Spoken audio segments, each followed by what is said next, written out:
CRWS, Countering Racism White Supremacy Book Club. Like, share, subscribe, and comment below. Greetings, everyone. Welcome to Racism in Plain Sight, broadcast number 6. And yeah, I have clips covering all 9 areas of people activity, economics, entertainment, education, labor, law, politics, religion, sex, and war / counter war. And yeah, this broadcast is intended to point out to people the overt racism, white supremacy that we are all subjected to and dominated under. So without further ado, I'm just going to get started. There's no particular order that I'm playing the clips because I have so many. So I actually do have one that we're starting off with. It's actually a clip from hip hop cartoons. So this is what we're starting off with. I can't maintain a system with black people being serious. So I'm going to redirect their seriousness, and I'm going to do it through something that they relate to best. I'm going to do it through a medium that they can relate to, and that is entertainment. So I'm going to twist and turn their entertainment in such a way that where it was anti-non-justice before, where they were trying to talk about justice and head in that direction, I'm going to redirect that whole machine right before their eyes. And since they are a primitive people, they won't even realize what I'm doing because it will all be fun. Because I know how to package stuff that doesn't make sense so that it is fun. And I'll have them directing their entire existence to getting up in the morning and looking for something stupid to do. And they won't even know that they're looking for something stupid to do because they're just that stupid because I will have programmed them to be stupid. And from the late 1960s, after the death of Martin Luther King and the riots and the upheavals and all like this, and black people with their fists in the air and all like that and trying to stumble and fumble and find their way and get focus, the white supremacists made a blueprint and put it into action. And that is, I'm going to have these people so confused, they don't even know what they started out to do. And by the late 1970s, they had just about completed it. And we've been on that ever since. And you mentioned something very important. They are more comfortable than ever. But see, it's like making gorillas comfortable in a cage, or monkeys, or pandas. You still got them in a cage, but they're comfortable. See, so give him some bling bling. It's like giving an animal a brand new car and training the animal to ride up and down the street in it. And then you stand back and point at the animal. Like one white man said in the late 1950s. He said he doesn't care what kind of car a Negro has. He said he's still a nigger.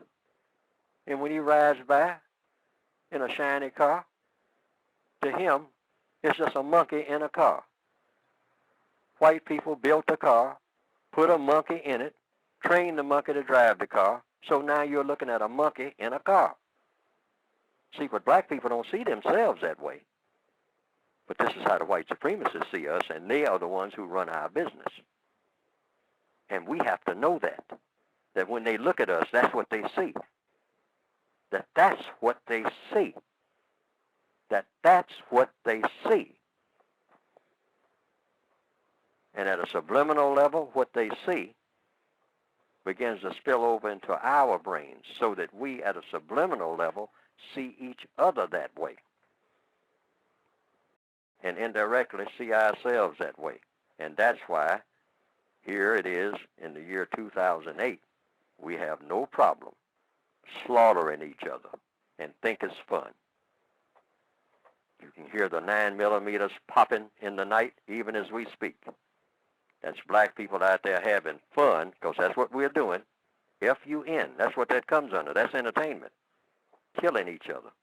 That's fun. That's almost the definition of black fun. If we're not doing that, we're not really having fun. If we're not doing harm to each other, saying something derogatory, and really, the crown and jewel, killing another black person, we're not really living. And we don't even know that that's our culture. And the white supremacists have very carefully engineered it. Now, this is very important to know in order to solve our problems. Because you say, well, now knowing that, Fuller, what's the solution? One is very simple. Black people shouldn't even be in contact with each other unless they're talking about something constructive. That means the cell phone should be dead silent most of the time. Because you listen to the average black conversation in this area of the world on a cell phone, and what do you hear? You don't hear anything that's necessary to be said.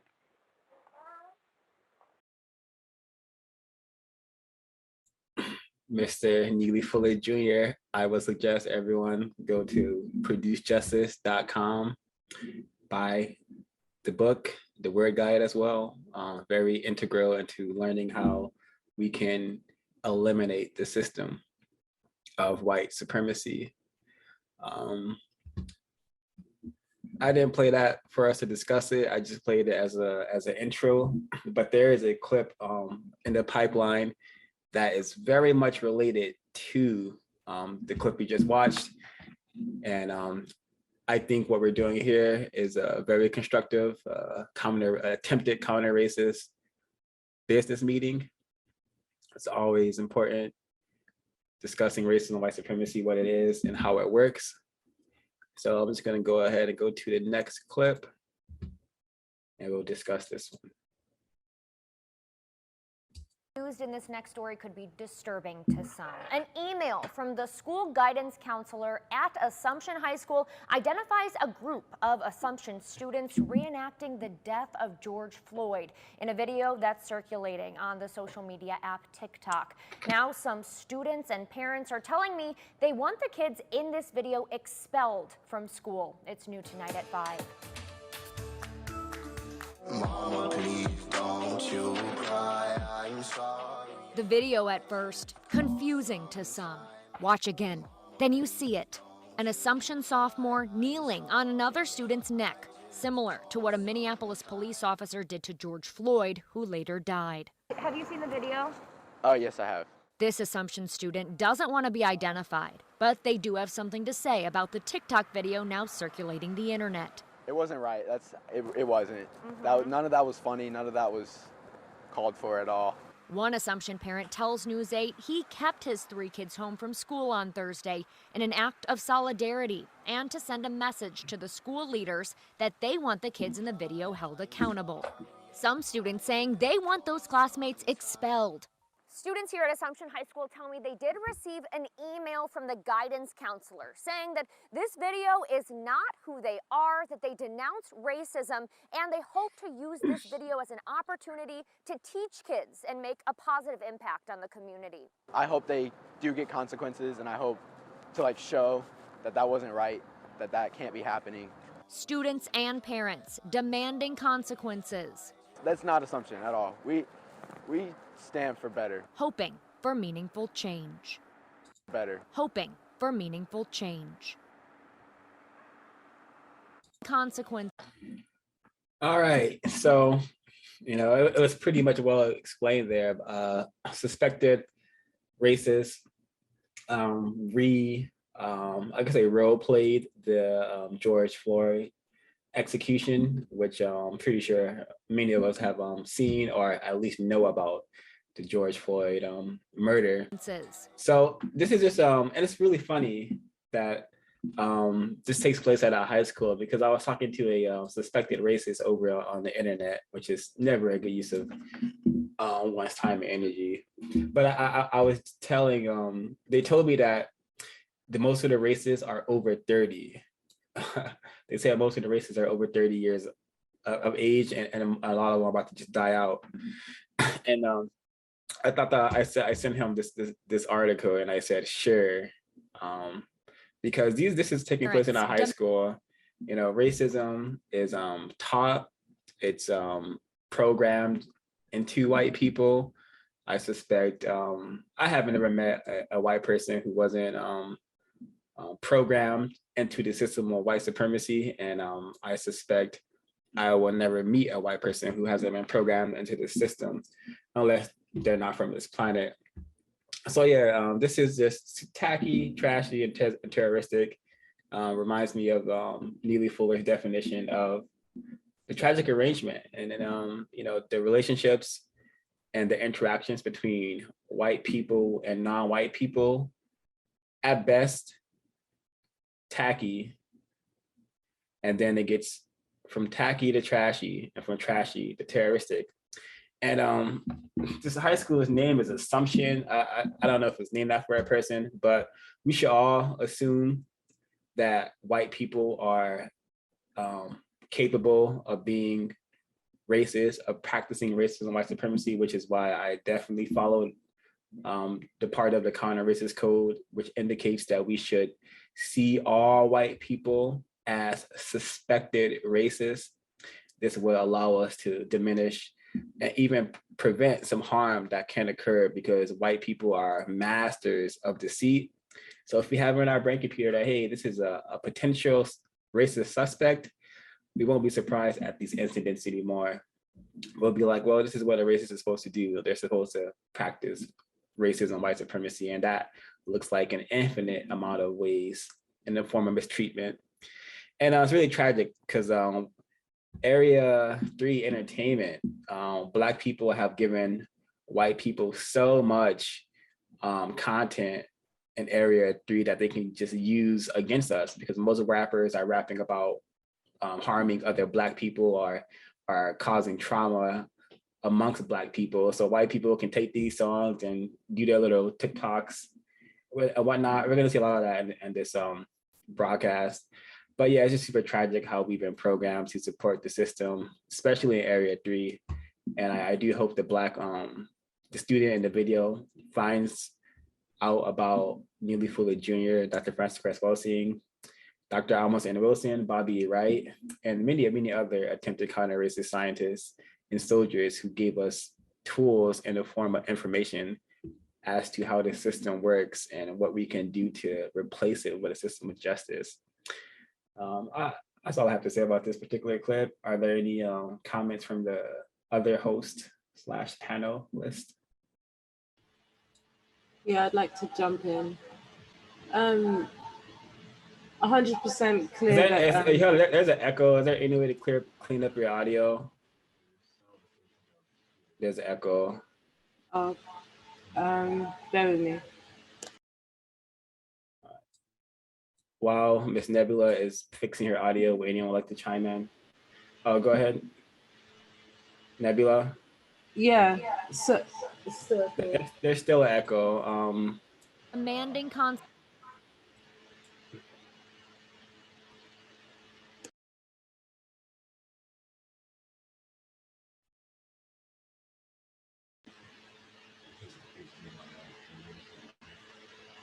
thank you. Sorry about this, guys. I think it's okay. I think you're in the clear. Yeah, thank you. Yeah, so what I was going to say was the fact that they're clearly practicing their own white supremacy and having a great time in their role playing, because obviously they have no emotional connection to the morning of George Floyd, so you can't say that this is some kind of like memorial act. So it's clear to see that they're not only are they practicing white supremacists, they have their conditioning, like he was mentioning earlier, must be from white supremacist parents. Usually when you have the ones that like Europeans or white people who integrate with Black families, they will say something like, my parents are from a different time if you come into interaction with them. Yeah, but their own demeanor is obviously like, we're down for the cause, blah, blah, blah. Whereas this behavior showcases that not only are their parents are probably practicing white supremacists, but they probably are rewarded by their parents for these kind of acts. Because why else would you do it in the school where your parents are paying whatever to be in some assumption wherever this place is. But yeah, that's all I have to say about this. Thank you, Ms. Nebula. Any more comments before we continue? All right, let's see what's next. Oh, okay. Yeah, we're gonna go. We're bring that Neely Fuller clip back into your memory, the one we just played about how we spend our time and energy and how we have been programmed to be stupid with a capital S, silly with a capital S as well, and all in all pitiful, because this is just really, really tacky about what we're going to get into. We know we won't watch the entire clip because we don't need to, but you'll be able to find it on your own if you do choose to do so. Now to our I-Team investigation, killer beats. Rap music videos about murders in Jacksonville fuel fire in the community. Mothers of the victims are speaking out, saying the videos and lyrics have gone too far, giving specific details about the horrific crimes. I-Team investigator Corley Peel is joining us live to show us how this deadly music videos, how they are really damaging families. Corley? Well, Tarek and Stacy, many of these parents I've spoken with are still waiting for arrest, or they're waiting for a trial for their son's murders. While they wait for justice, music videos from rival rap groups in Jacksonville have gained popularity across the country with songs glorifying their son's murders. The music and beat are catchy.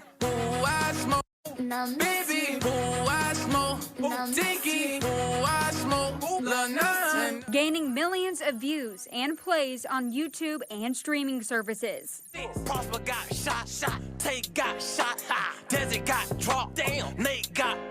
Local rappers rising to fame with lyrics about murders of young men in Jacksonville.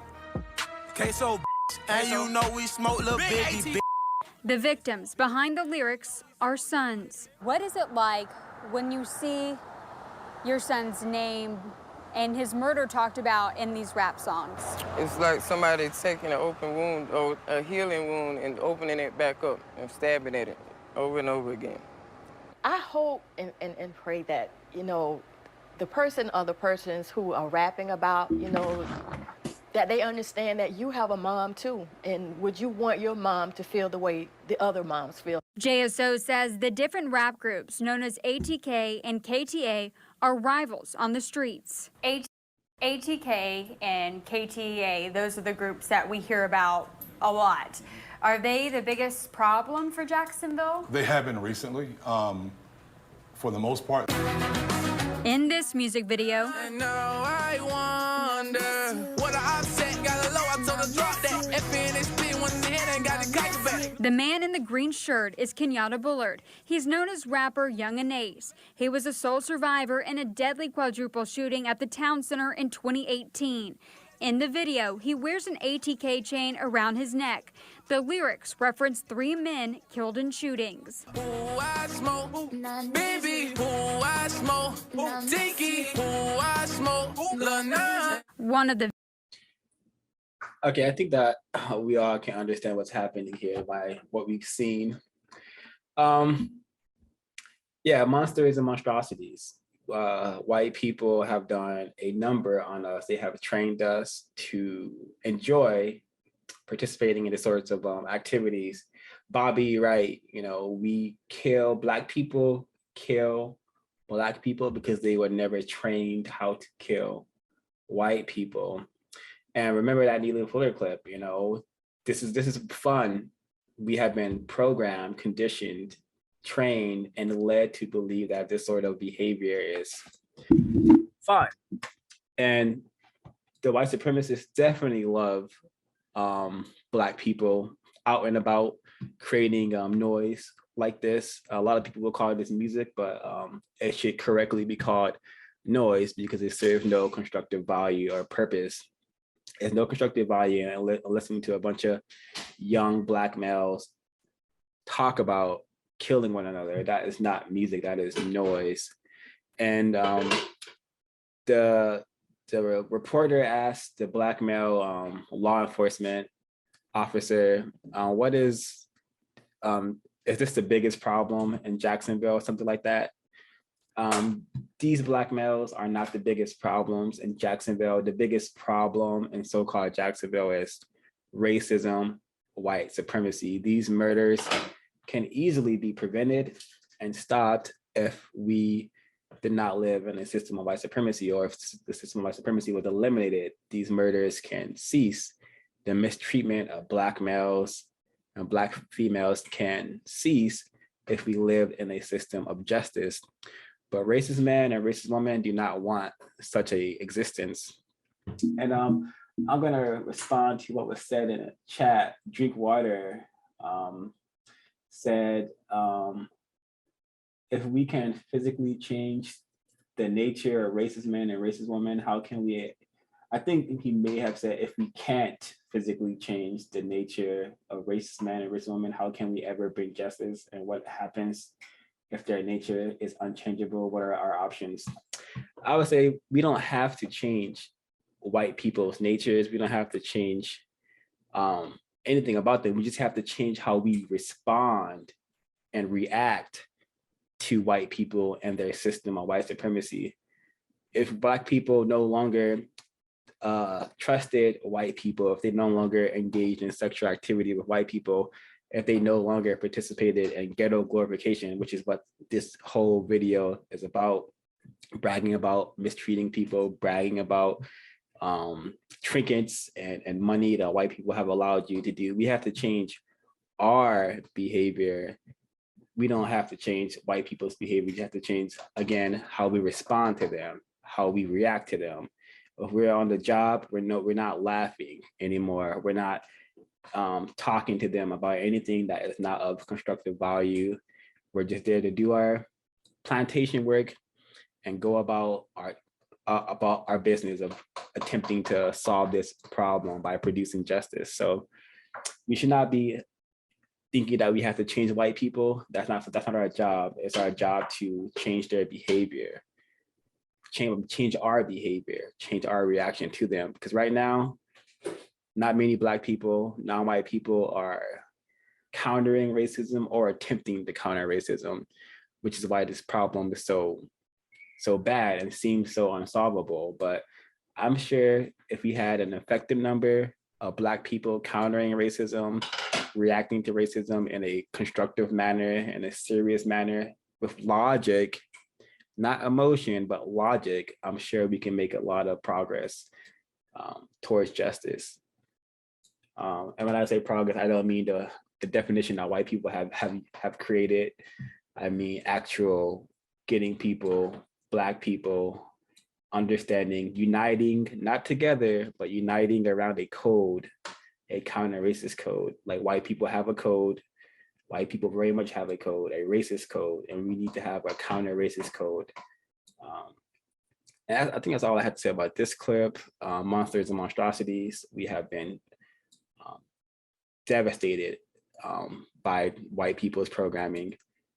Ms. Williams, would you like to chime in? Peaceful greetings.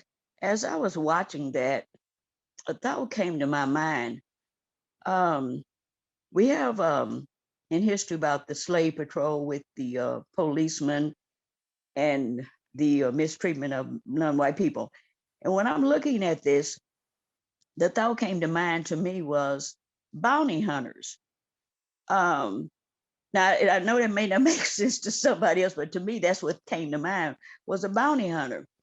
Now, from what we know, a bounty hunter is offered money to go out and find the person who is paying him to go find them.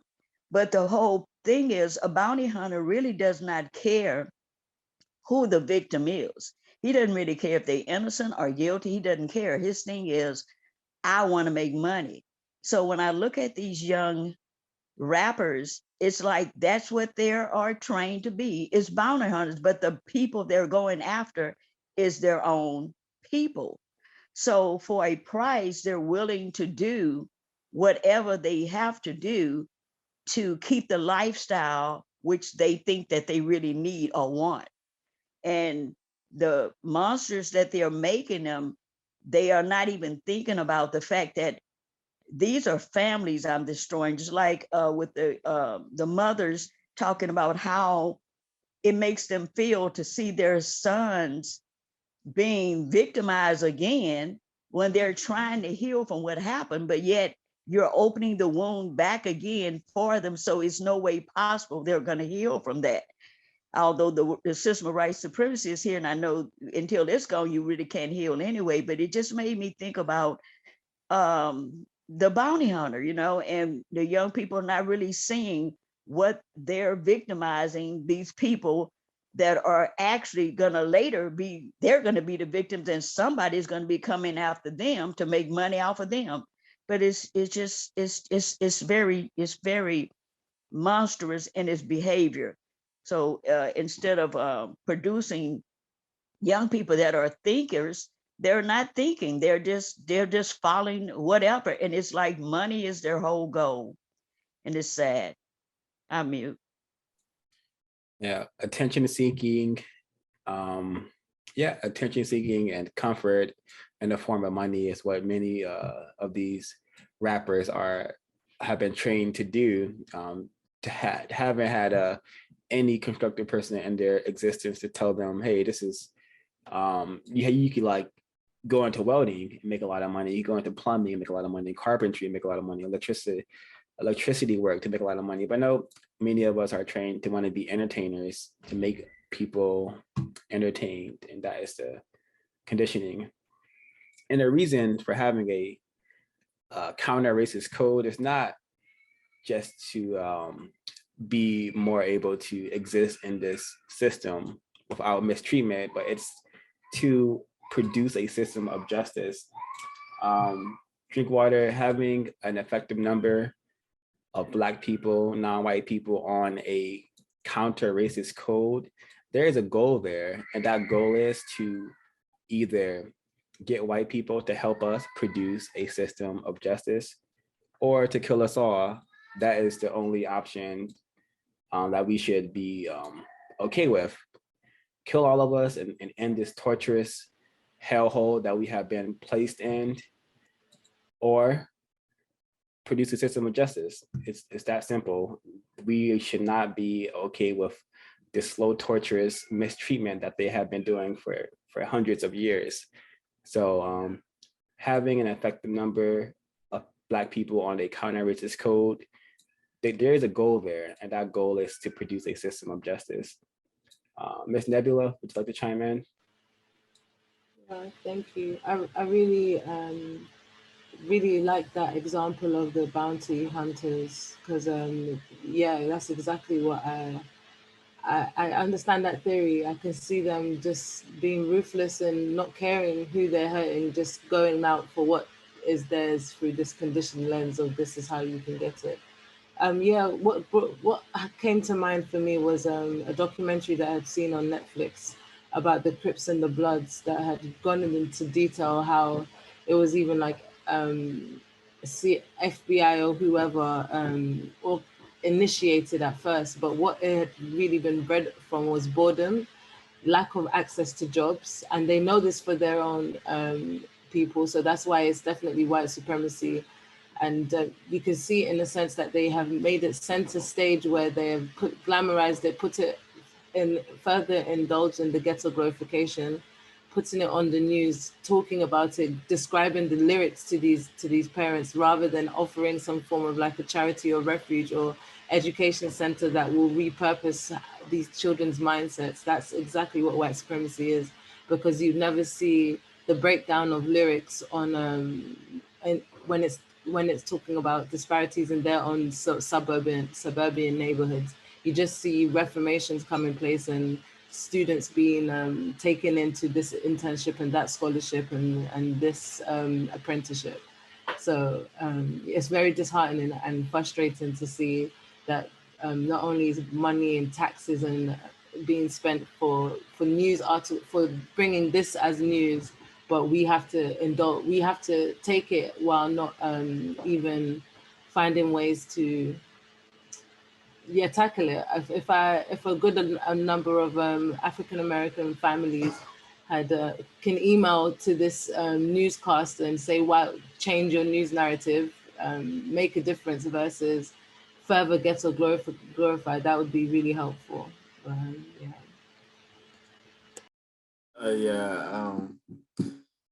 I just wanted to say that this type of music wouldn't exist without the system of racism, white supremacy. I think it's really anti-life, this type of music. I think white supremacy has done a great job at programming Black males to come up with catchy tunes that you can play as you kill non-white people, primarily Black males and Black females. I remember earlier in the year when I learned about these ATK members and this long history of violence that's shared between these two gangs and how they literally rap about the people that they killed. And then they turned them into weed packs, and they'll say they're smoking on someone's name. So they'll kill someone and then turn their name into a weed package, and then they would start selling the weed, and people would be smoking on smoking on whoever. But yeah, it's really it's insane. It's pure insanity, and it's so demonic and low dimensional. It reminds me of some things that Mr. Bobby Hemmett said about the system entirely. How it's completely, not completely, but one of the reasons why it's able to sustain itself is because Black death is such a powerful force, and there's a constant demand for racism, white supremacy. It's always needed, and these kids are eventually going to be put in the system, put in prison, because this is just, they're showing this in the news now. I'm not sure how old this is, but they're showing this stuff now just to prime their arrest, because they're not going to be able to get away with it. They're going to, the white people who own the labels, they're going to be making the money while these kids are in jail, you know, probably serving life sentences for these multiple homicides. Very to be expected, I'm not surprised. Rap at the moment is nothing but genocide, genocide for Black minds. Well said, Mr. Said. And this was published October 28th, so not too long ago. All the clips we're seeing this broadcast are fairly, I almost said that F word, are quite recent. Miss Nebula, that may be a older hand. I'll go ahead and. Yeah, I agree entirely. The system demands Black death. I haven't seen any, even when I see people, so-called Asians, even when I see them rapping, they're still talking about killing niggas, you know?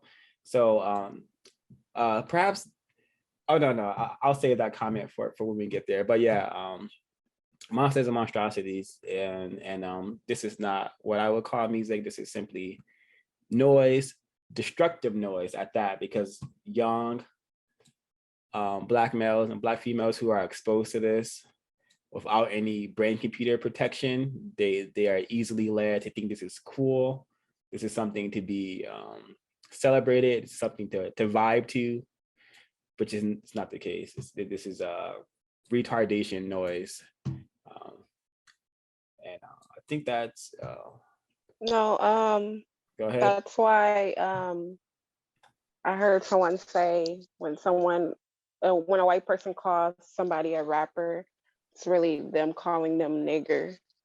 So it's just little niggers running around, self-destructing themselves with words to this new generation of kids that think that it's okay to worry about things that we can't take with us, as far as money and just buying things. These are things that white people allow us to have. And when you're not learning what really matters because you're too worried about having fun, everybody wants to be the latest rapper or the latest little nigger. So, but there's a lot of rappers out here that are basically rapping with change and et cetera, but they're poor. They don't have nowhere to go. They don't have no stability or whatever the case might be. So it's just a glamorous way of self-destruction and being a little nigger, if you guess. I completely well said, Miss Johnson. I don't think you're wrong at all. And ATK, I don't know what that stands for, but I know this is a little rap group, and they are in conflict with KTA, which could stand for Kill Them All, but who knows? Mr. Damages. Hello. Yeah. I was just gonna say I think it's very, very sad what's happened to hip hop down through the years. I mean, I'm an old man now. I'm 47. Well, old man at 47. I grew up listening to hip hop, right? I started listening to hip hop probably when I was about 11 years old.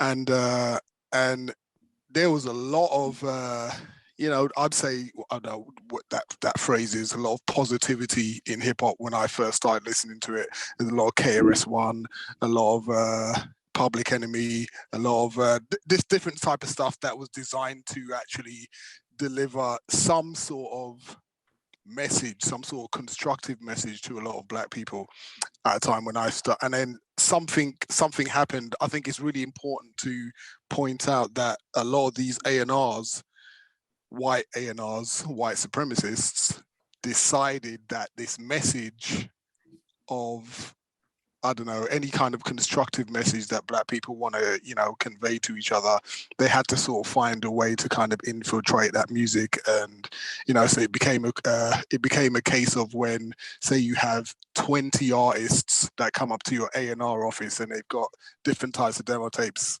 right? You got, say 15 or 16 of them, it could be, that might be saying something really constructive in their lyrics.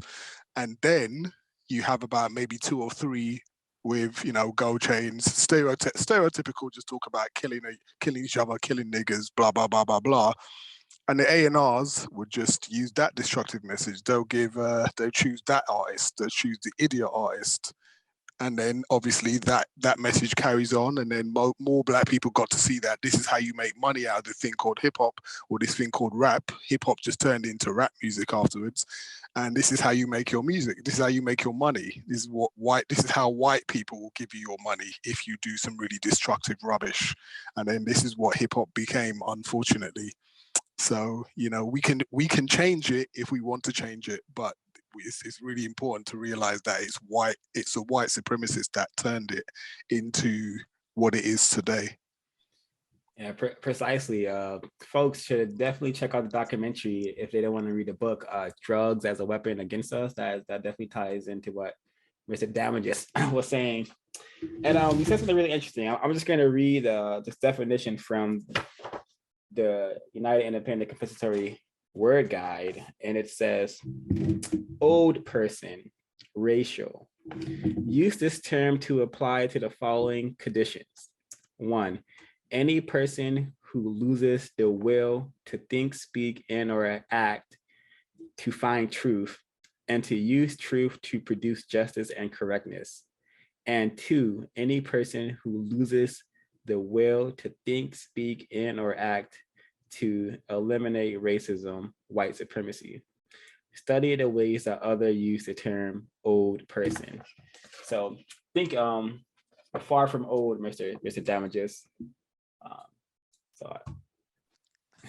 Yeah, duly noted. I think the black males in this particular video are much older than all of us, tragically. Any more comments before we move on to the next clip?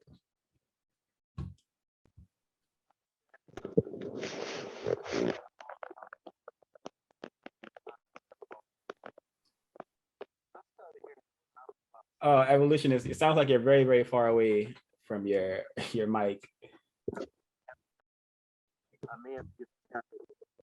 Yeah. No, it's very choppy. It's very choppy. I'll call back on the tablet. Okay, understood. Oh, all right. We're gonna be going to the next clip. Where is it? Not that one. Oh, okay. Yeah. Do I have it? All right. So this one is you can't find any news articles about this one, at least yet. But this Black female has done a constructive job in putting some information out regarding the case.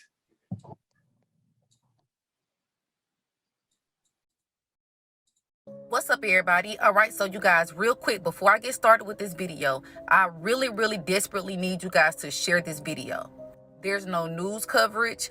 There's no information. All we know is what the family members have posted and a few other details in this case. So y'all, I really need y'all to blow this up because we need justice for Treasure Hendricks. On August the 19th, 2021, 35-year-old Treasure Hendricks was found dead in an RV in Chicago. Now, for legal purposes, I have to say allegedly, but allegedly she was found in an RV that belonged to a police officer by the name of Charlie Bell. We know that Treasure and Charlie knew each other because there are multiple pictures online of Treasure and Charlie together.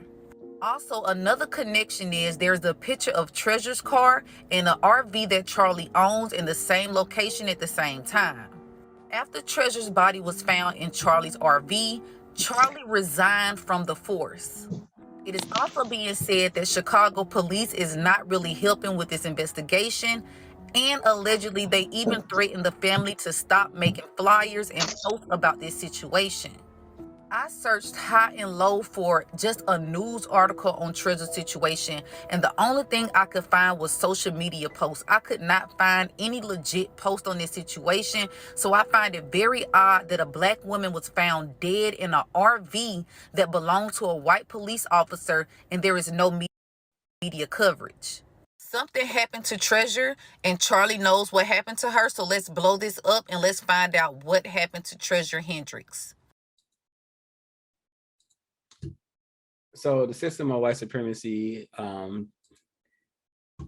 destroys. What's up, everybody? All right, so before I get started, you guys, please make sure disappears Black people by the thousands. I would say millions if we're talking globally, because this is a global system. Do not be confused in thinking that this is only happening in the area of the world known as the United States.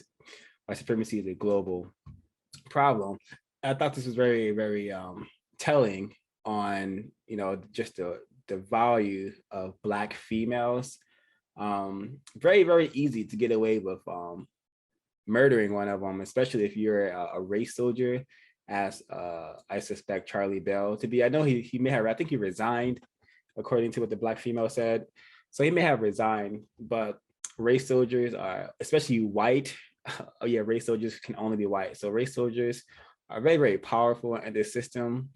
And just really suspicious. This whole story, very suspicious. I'm always seeing missing instead of Black male, Black female. You know, there's a business. The business of white supremacy demands Black bodies, and the demand is for you know, sexual abuse, you know, organ harvesting, and occult practices, I suspect. So really, I do hope this information gets out. I do hope that, you know, their family receives some sort of compensation and some sort of, you know, anything that can give them what some may call peace, even though we can't really have peace until we get a system of justice. So the family definitely needs to know what happened to their offspring. And if white people very much know what happened to them.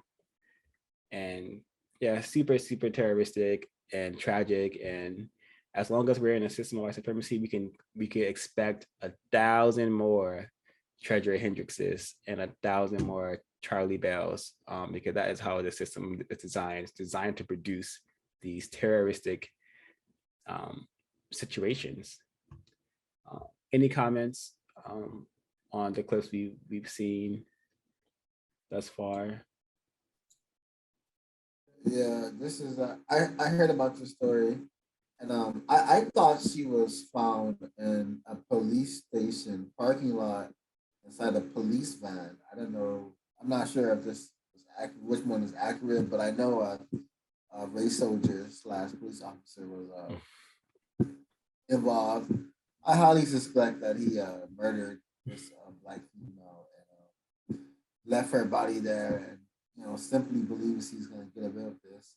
I hope he meets a greater confinement. We hope the family of Treasure Hendricks receives compensation and some form of justice.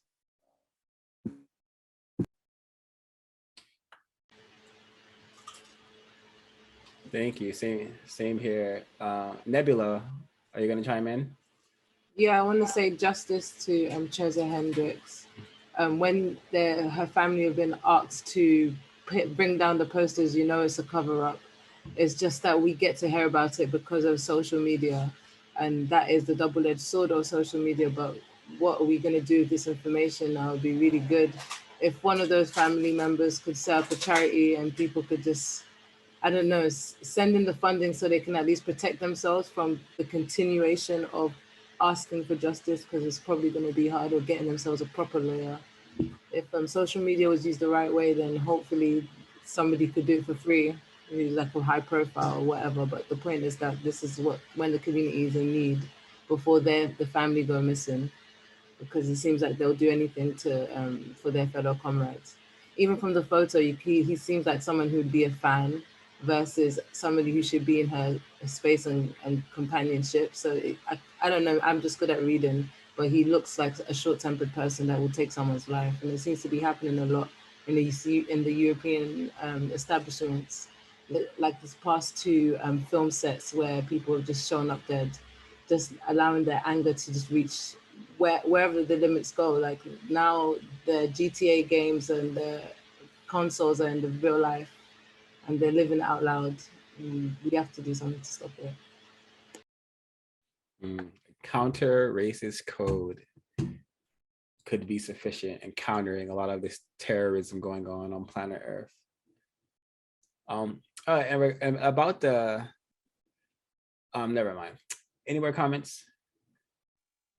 Questions? People have to understand that Black females won't ever get the coverage of being cared for or being in a sense of being helped under this system. So how she didn't get coverage is not shocking, but it's just a continuous disappointment of the constant of all these things can happen to us, and we won't get the constructive help that we need. We kind of just have to survive while trying to bring justice. Yeah, like a woman, if a woman like Gabby Petito, she definitely would have got the courage and the help. But this is why Neely Fuller says, and I think it's very, very accurate, Black men do not exist and Black women do not exist. And if he understood that and used that correct terminology, perhaps we can be less confused about why aren't we being treated like men, or why aren't we being treated like women? Because we aren't. We are prisoners of war, victims of racism, white supremacy, Black males, Black females. It's our job to become universal man and universal woman with and for each other. But the system has retarded us to such a degree that we are very, very far away from that. So I really hate hearing people call Black males Black men and Black females Black women, because it's not just an example of how we lie to ourselves, and we don't even know that we're lying to ourselves because we do not understand how this system works, how it operates, and what it has done to us, and what position it has placed us in. Super tragic. Codify everything, especially one's speech and thought and action, to diminish some of the harm that is designed to come our way 24/7. Mr. Evolutionist for Justice.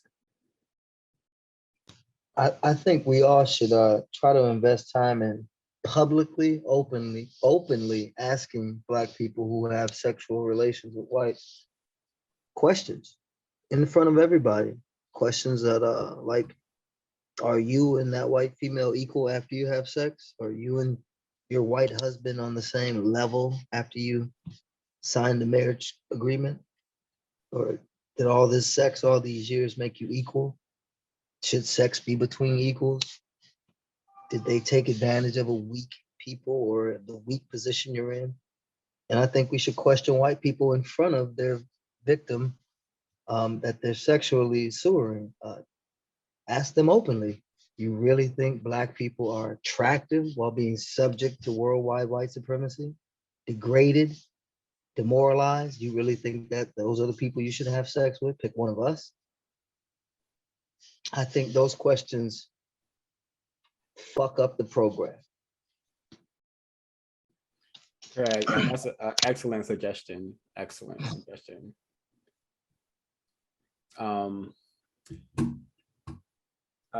Drink Water says, I think before being universal man and woman, it needs to be Black first.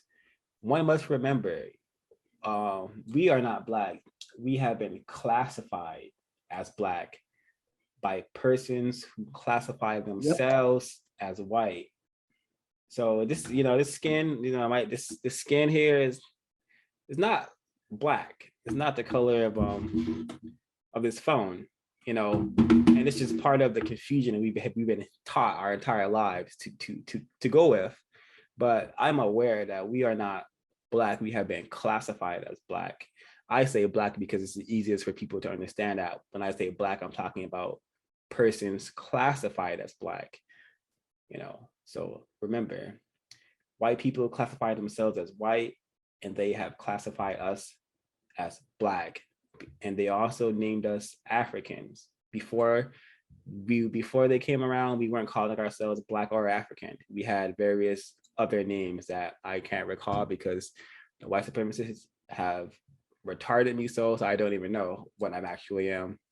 But I do know I'm attempting to be a universal man for a universal woman, and that cannot happen while people classified as Black are being dominated, subjugated worldwide. I think we could go on to the next clip. I'm gonna go to the right side. Go. Thank you, Mr. Said. Let's go.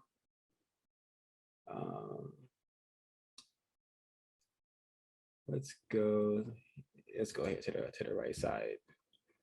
And I think this is an example of the white code.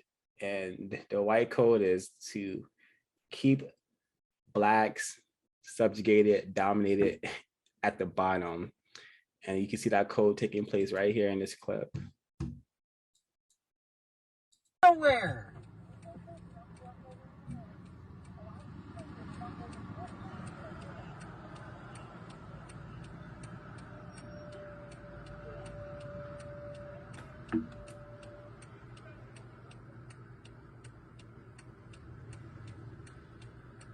Cause they shouldn't hit that Black man, them citizens. So, and he got weapons, all of them. He fighting them all, babe. The lady calling. We can't go nowhere. Cause you gotta make sure they don't do nothing to him, though. They ain't, babe.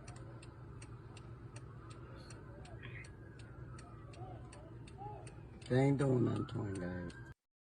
All right, we don't have to play all of it to understand what's happening. I think you have a race soldier. I can't tell the racial classification, so I'm just gonna say race soldier. But you have 3 white citizens, 3 suspected races come in and assist, and that's their job, The Black person, no matter what, is always a criminal. So abuse, force is always necessary. It's always something that you should be able to get away with in the system of white supremacy. And this race soldier is extremely obese. I thought you had to have some sort of correct health to be a race soldier, but as long as you're willing to mistreat and subjugate people classified as Black, then you can pretty much wear a badge and do that. It's when you attempt to use that position to help Black people, help non-white people, then it becomes a problem. But this race soldier looks like he could die at any moment from a heart attack brought on by poor eating. But you know, he still has a job, and he spends most of his time on the job, it seems like, mistreating Black people. Super terroristic, but super expected.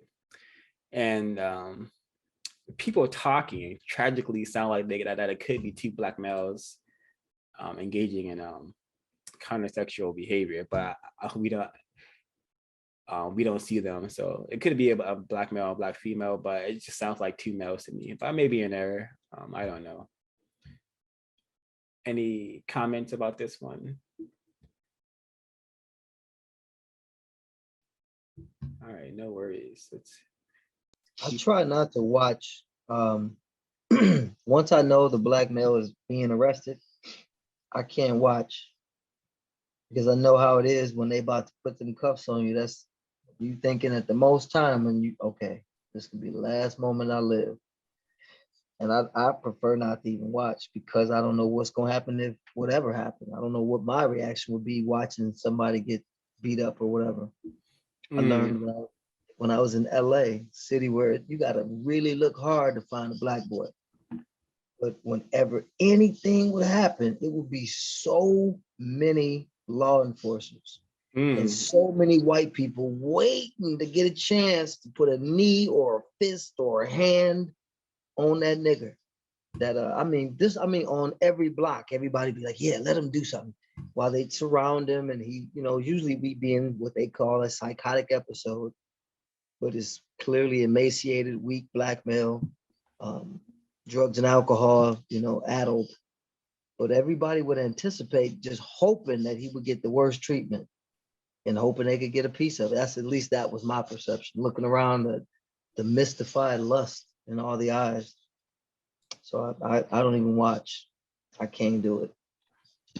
Yeah, that makes a perfect sense, because this footage is very, very traumatizing if we're just consuming it. No matter what, no matter how we're consuming it, this is very traumatizing. And yeah, we're gonna see what happens to a race soldier when he's by themselves. But when they're in numbers, that's when they feel the most powerful. But when they're alone, that's when they are experience. Really are. Yep, that's when they're super cowardly, super fearful. Yep. So we have here an example of white power. Let's just go.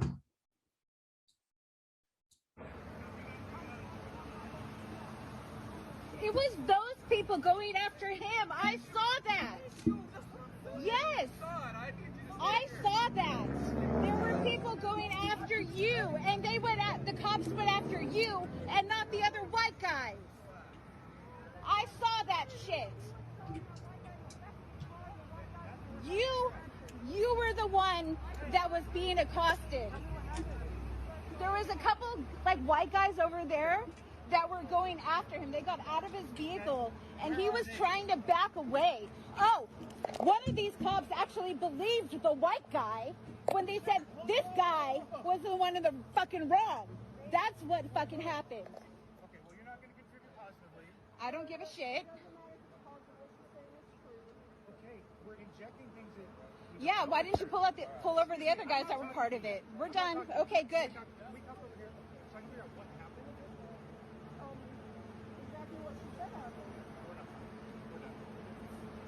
I told you what happened. I told you what happened. This guy was accosted by other people, and he was the one that was pulled. All right, so black male was attacked by 3 suspected racist white supremacists, and he's the one being detained he's about to be handcuffed before the white woman came and saved him. But yeah, it just shows the awesome force of white power. It just took a white woman to say, hey, it wasn't him, and they all changed up real quick. But yeah, whenever something incorrect happens and there's a black person around, they're going to be the ones who the race soldiers go after. That's just the programming. That's just the design. But we all remember. I remember during the George Floyd's protest, black shop owners calling the police, and then them being in handcuffs and being mistreated by race soldiers. So yeah, this is how the system is designed. Black people, as we learned from the race code war, have no credibility. We need to go to a white person to get anything done of constructive value, and to escape greater confinement or to avoid greater confinement. It took a white woman. A testament to our position of being powerless in this system. Just super whack, tacky, trashy, and terroristic. And yeah, that's all I have to say about this clip. Are there comments?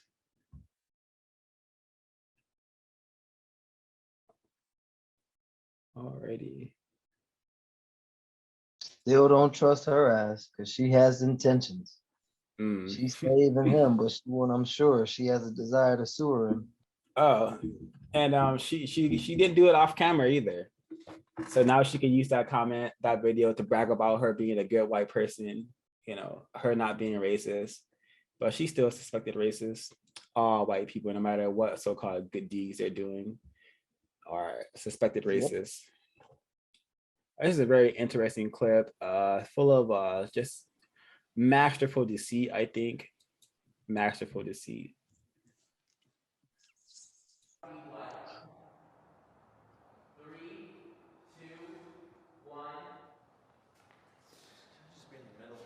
So the question is, are you proud to be white? Yeah, can there be a middle? All right. Look at him.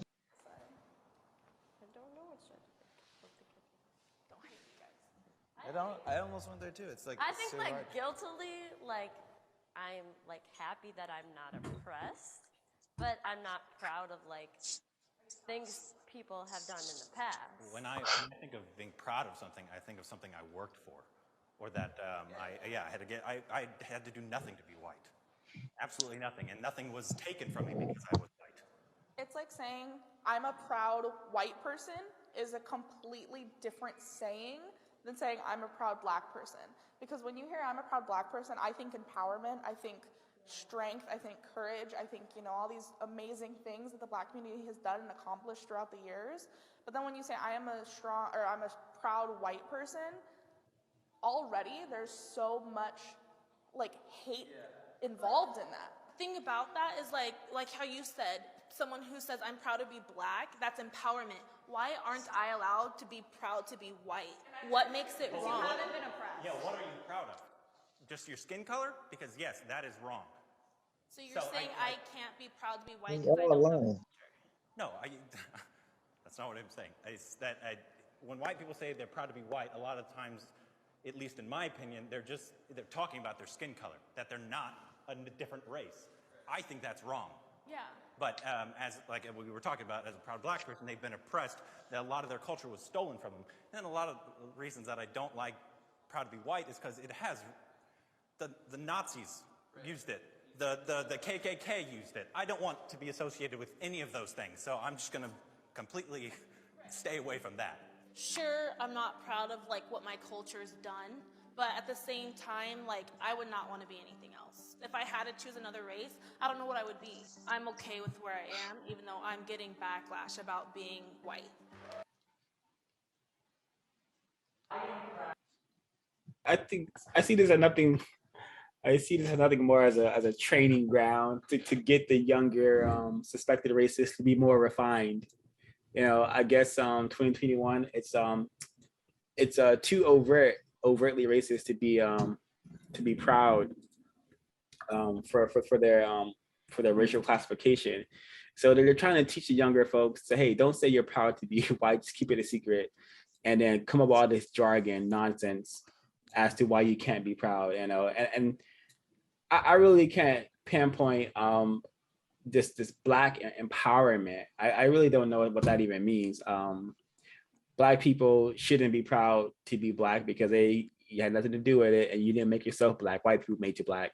So if anything, white people should be proud for making you black and making you call yourself black. and then making you come up with all this stuff like Black Pride, Black Power, no such thing as Black Power in the system of white supremacy. So just super, super tacky, trashy, and terroristic. Nothing more than a way to get the younger white people to get on a more refined white code, by choosing a better selection of words to use whenever you got to go interact with the other side being non-white people, Black people. Is it I kind of basically complete. saying that you're proud of being melanated as opposed to just being Black? Because I know melanated people carry things in their body that white people don't carry. So is it kind of in a sense of don't be proud that you're Black, that a white person gave you, but be proud of the melanated that you are because of the things that we have in our body that they can't duplicate? Personally, I think anytime a white person hears any Black person say, "I'm proud to be Black," etc., words to that effect, I think white people secretly laugh to themselves because they understand that in a system of racism, white supremacy, Black people are not powerful in any kind of way, shape, or form. And usually, when white people say, I'm proud to be white, it just means I'm happy I'm not a nigger. I'm happy I'm not subject to a system of racism, white supremacy. So yeah, Black people have nothing to be proud of in a system of racism, white supremacy. We should be, I don't know, happy if the system ends, but I'm really not understanding what Black people have to be proud of since the system of racism, white supremacy began. Yep, correct. We should not be celebrating, should not be proud of anything or prideful, because we're in a really devastated position, devastated state. Black people around the globe are just in a state of misery, and you got people out here talking about Black Power, Black Pride. It's just ridiculous. And I think Smokey Diamond is 100% correct. When white people hear a Black person say anything about being proud, they laugh, especially the less educated ones, the less intelligent ones who do not understand that melanin or whatnot. They even more enjoy that.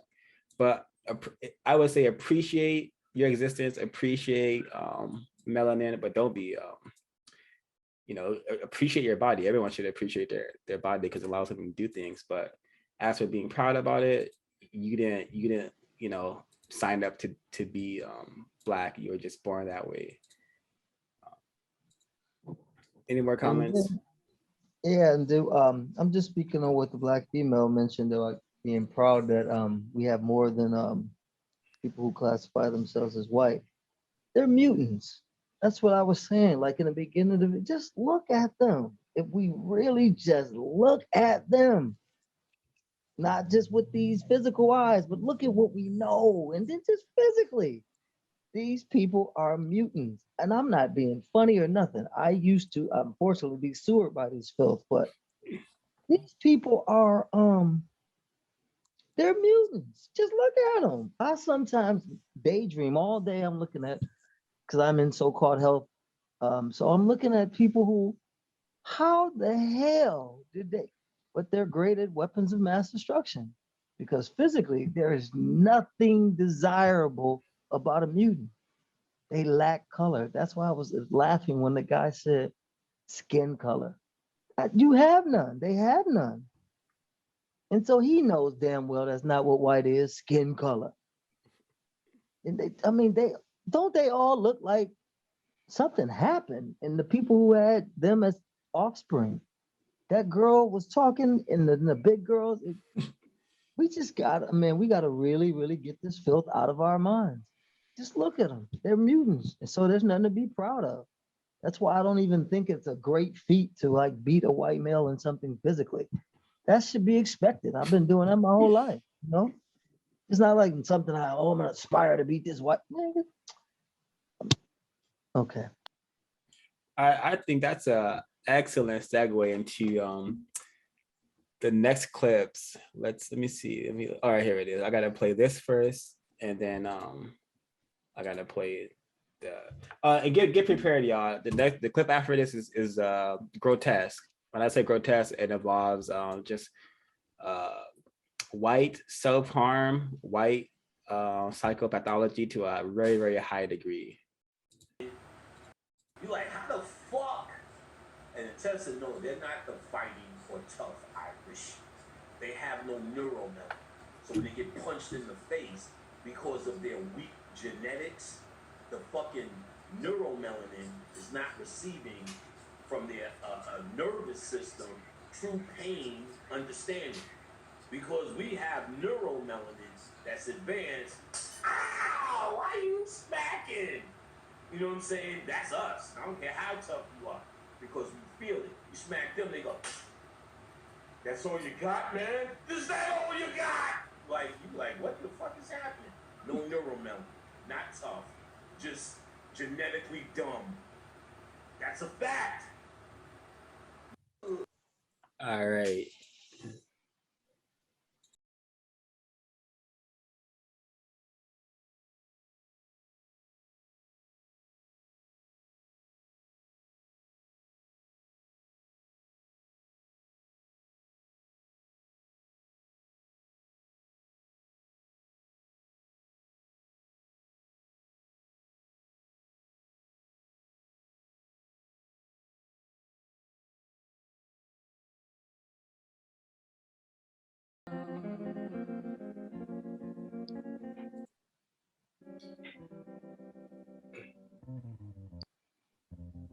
Now he's gone, I don't know why. He shot me down, bang, bang, bang, bang. He shot me down, bang, bang. I hit the ground, bang, bang. That awful sound, bang. All right, so if you can't tell what's going on, this is some sort of like hardcore wrestling or whatever. It's just white people destroying their bodies, destroying their skin. I started it early because I really don't think y'all want to see a white man squirting blood on the camera. That's why I started it later. But yeah, just look at this. Look at this insanity. Is this normal? But this is this is literally what it means to be white. You know, you do not have any sort of regard for the skin you're in, because you know they have a really, really incorrect relationship with their skin. You know, who has ever seen a black person do this? I haven't. So yeah, this is what it means to be white. This is a lack of neuromelanin that Brother Panic was saying, talking about. I suspect. I think that's the only way to describe why this is happening. You know, the ISIS papers, the first 2 chapters talk about this sort of behavior, like the disregard for their skin and how they destroy it in various ways, or how they seek to put colorful things in their body in order to compensate for the lack of melanin. So yeah, there's more. You can look at this on your own time. It's called MDK Club. Just really grotesque what it means to be white one-on-one, I suspect. Any comments? Well, Y'all mean about black skin, as far as not being proud of it, but white people do lack certain things. So it's not even, I feel like, of course they want to be white because they don't want to be oppressed. But I feel like there's a lot of things that we have inside our body that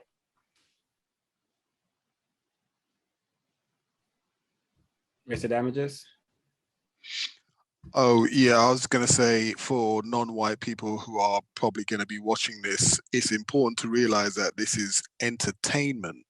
This is entertainment for people who are classified as white. When we talk about savagery, non-white people have nothing.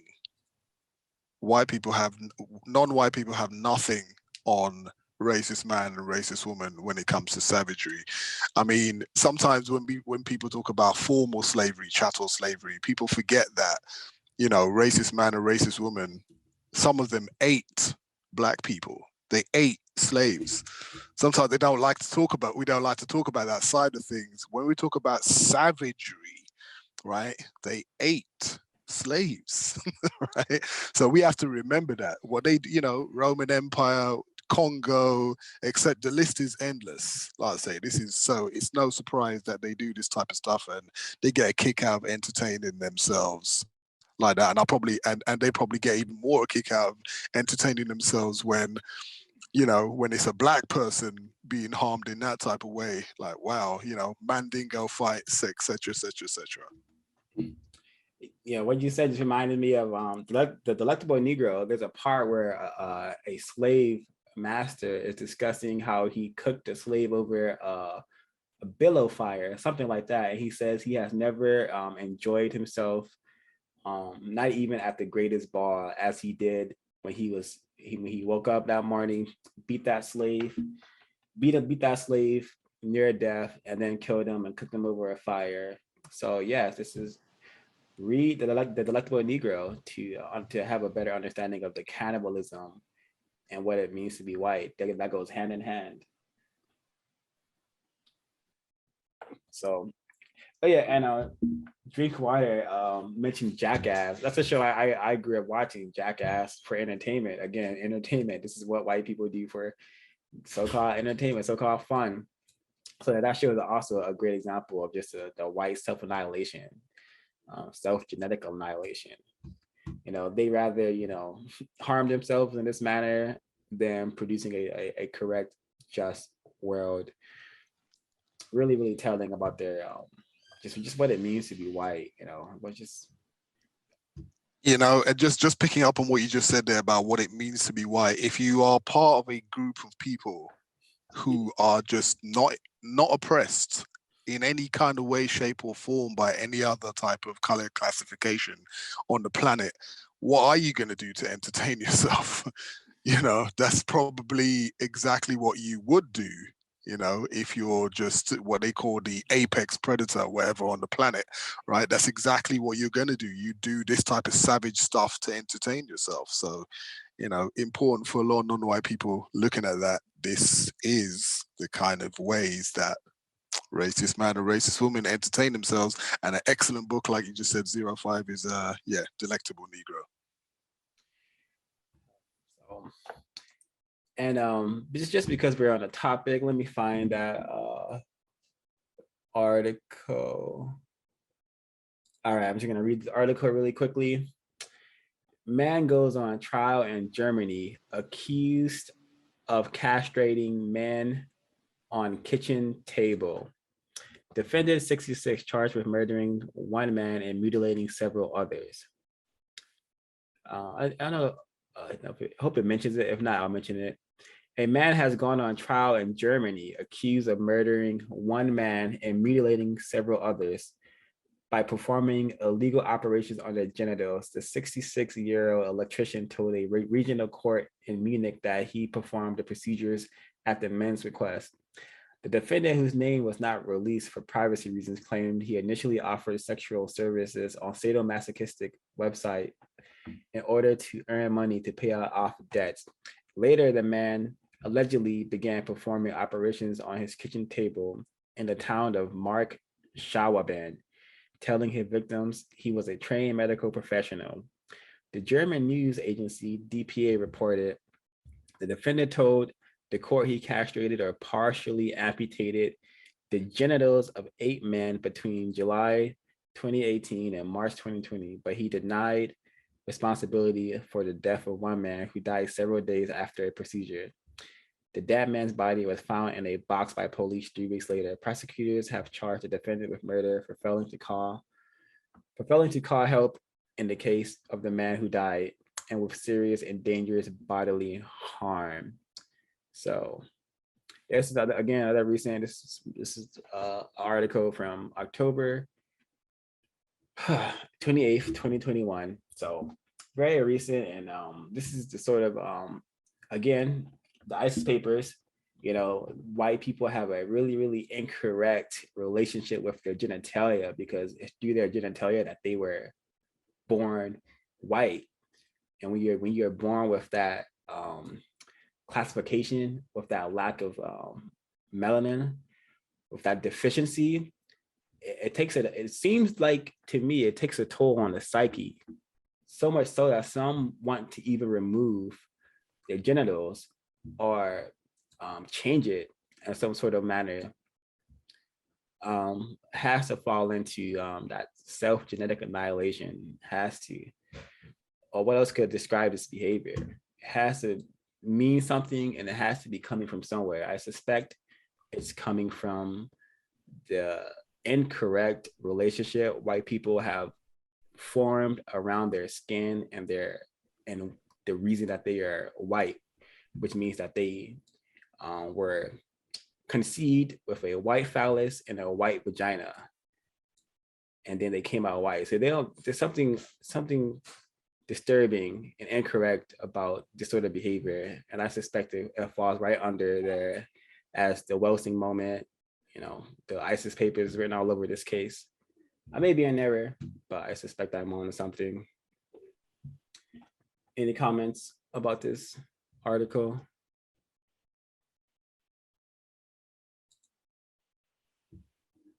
Alrighty. All right, let's go into war/counter war. I guess this would just be considered war in this regard.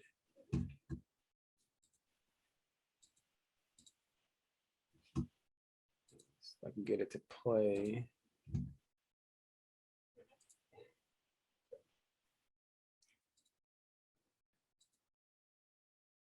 Tonight to the alarming evidence now emerging in the case of two men accused of what could have been a deadly plot, a hate-filled plan that was set to unfold in Virginia. Authorities say the men belong to an extremist group that espouses racial hatred and anti-Semitism. And tonight, you're about to hear the FBI recordings right here. The two men are heard planning a deadly attack in the U.S. Here's our Chief Justice correspondent, Pierre Thomas. The FBI says these men, fueled by racist hate, plotted mass murder. The time for violent revolution is now. Patrick Jordan Matthews and Brian Mark Lemley Jr. are admitted members of the white supremacist group, The Base. Here is Matthews wearing a gas mask, calling for a race war. If you want the white race to survive, you're going to have to do your part. ABC News has obtained this newly released video as well as audio evidence from the case. The men had been under investigation for possible domestic extremism, but in December 2019, the FBI obtained a court order allowing them to secretly place a surveillance camera and microphone in the men's Delaware home. We need to go back to the days of decimating blacks and getting rid of them wherever they stand. The two were arrested in January 2020, just before the FBI claims they intended to launch their civil war by attacking a gun rally in Richmond, Virginia. While the Virginia situation is happening, make other things happen. Derail some rail lines. Great, let's shut down the rest of the roads. You know, you can kick off the economic collapse of the U.S. within a week. The FBI believes the men, who both had military training, had the means to carry out the plot, discovering 1,500 rounds of ammunition, firearms, and tactical gear. Both pleaded guilty to gun charges in June and were each sentenced to 9 years in prison last week. David, the threat of white supremacy is rising. FBI Director Christopher Wray testified this year that the number of domestic terrorism cases involving white supremacists has tripled since he became director in 2006.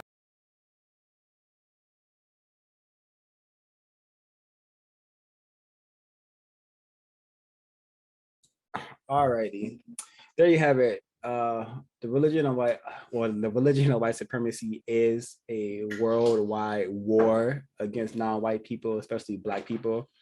So he says here, we need to go back to the days of decimating Blacks and getting rid of them wherever they stand. That's happening in 2021. That's happening right now. So I really I think he wants it to be more rapid, I suspect, because it's happening 24/7 around the planet.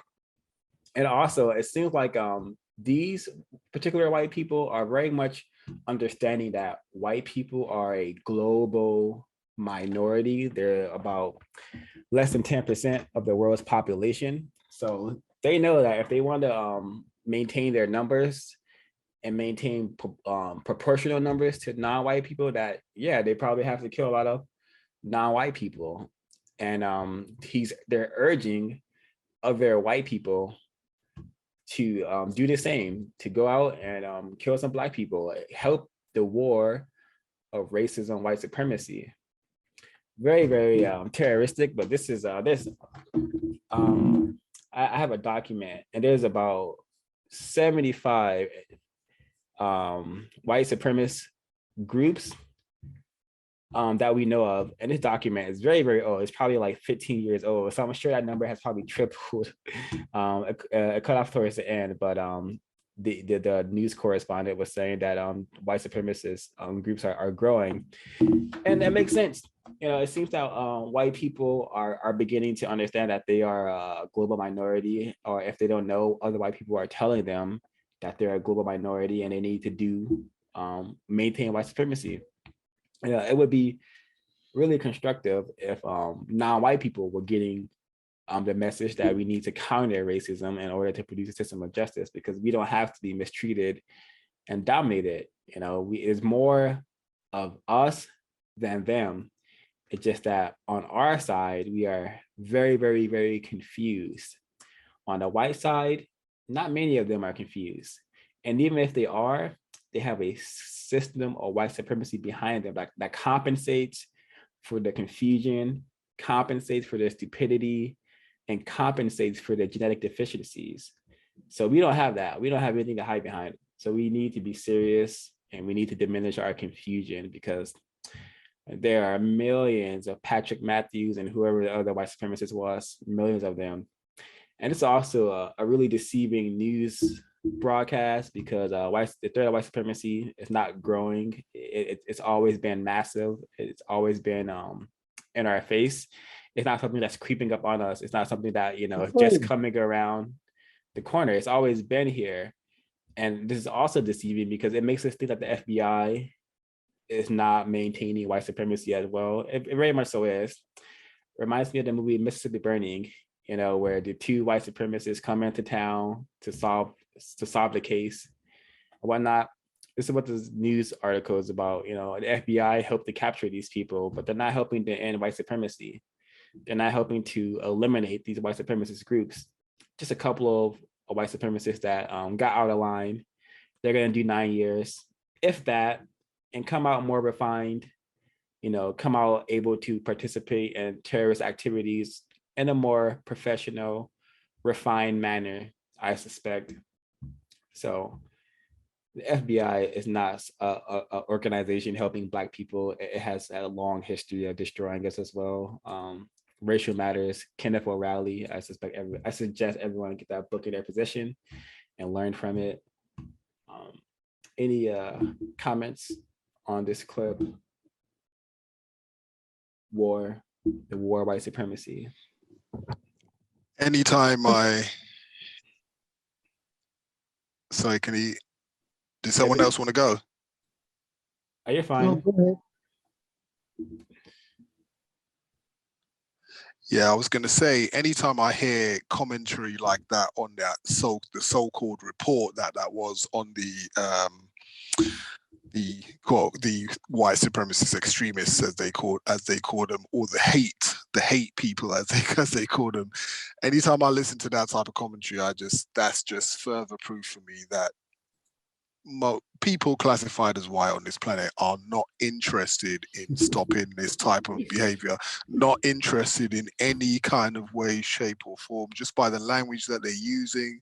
They're talking about, you know, if it was like so-called Islamist extremism, etc., the first thing they usually ask is, what about the religion of Islam, so to speak, radicalizes these people to do what they do, right?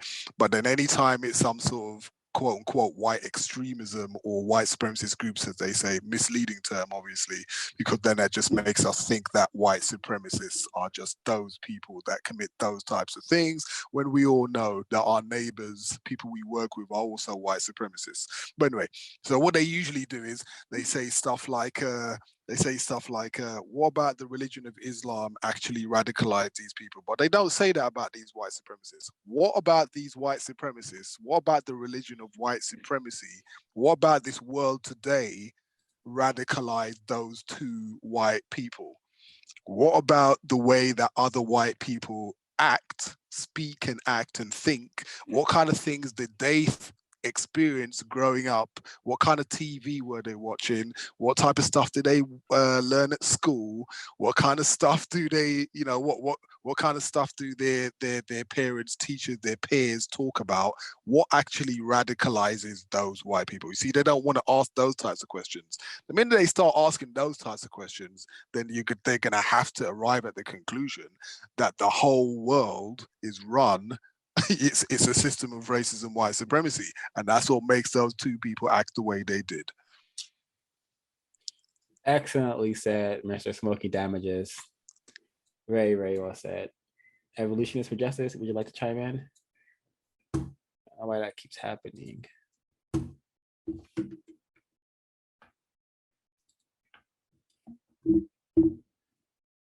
Evolutionist for Justice, would you like to? All right, perhaps not. We'll keep it going.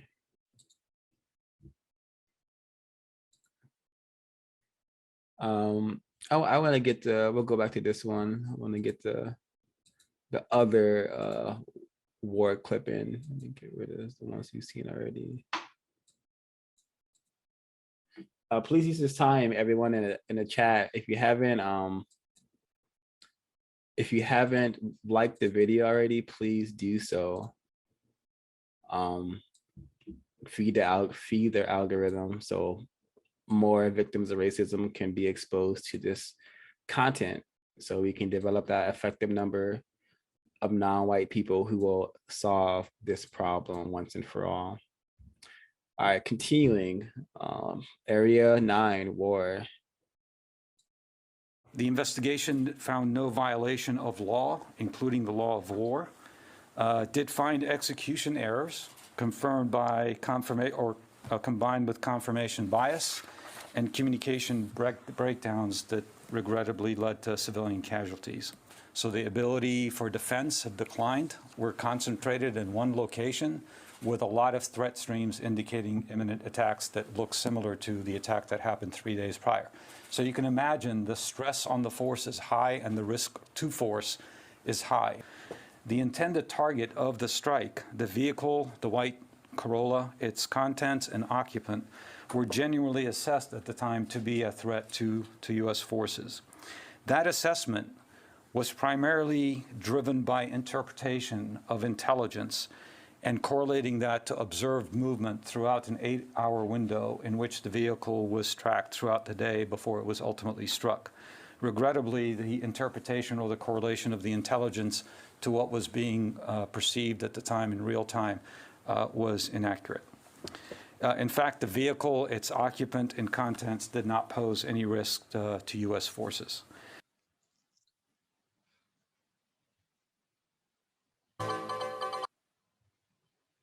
Don't know why auto plays to this nonsense afterwards, but yeah, see how easily they excuse themselves for murdering people, not just any sort of murder, but using an airstrike.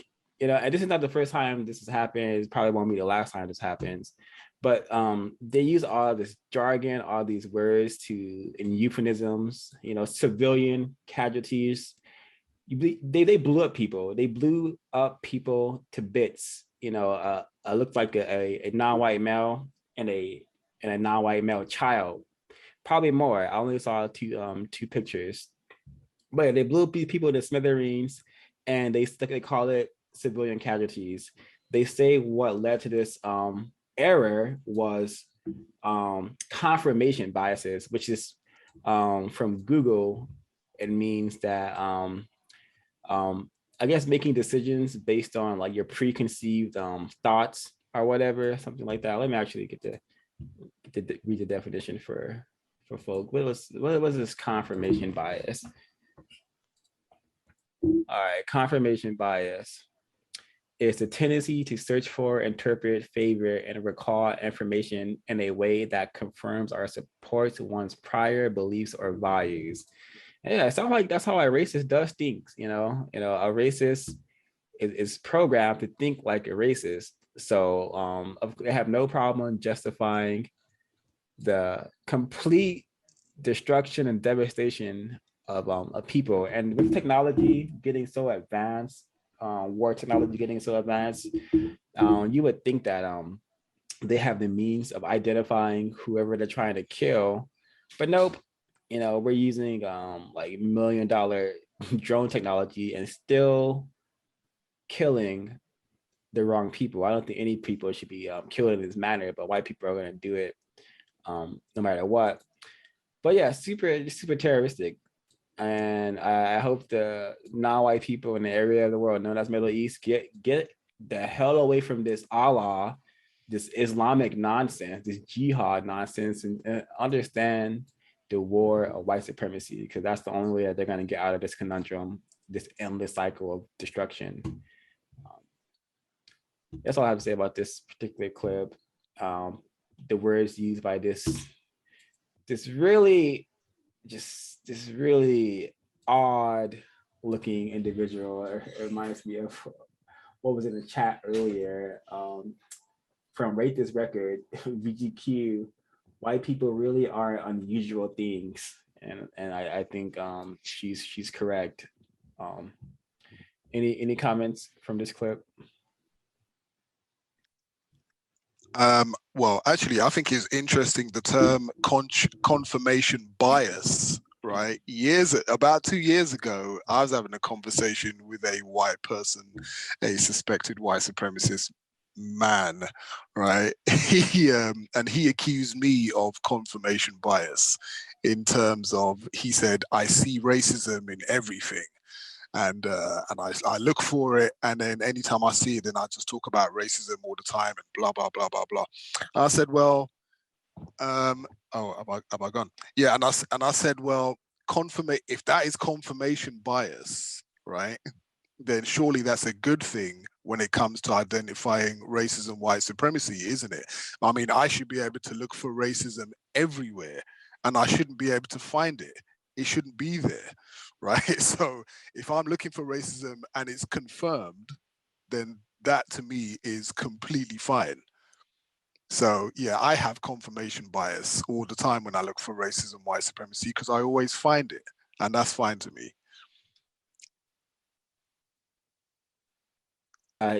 This confirmation bias, when I was at this institution known as UC Berkeley, I was learning about implicit bias in psychology class.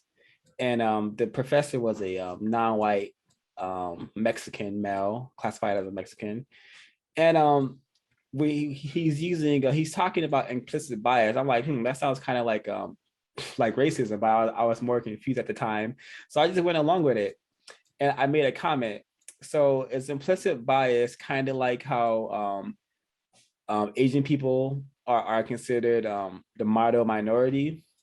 And he agreed. He said, yeah, that is how that is how implicit bias works. So I'm like, oh, okay. But now I understand that implicit bias is just a euphemism for the system of white supremacy and how racist men and racist women have conducted themselves on planet Earth. Miss Tina, do you have a comment? I have a question. You said the people from the Middle East are non-white. How?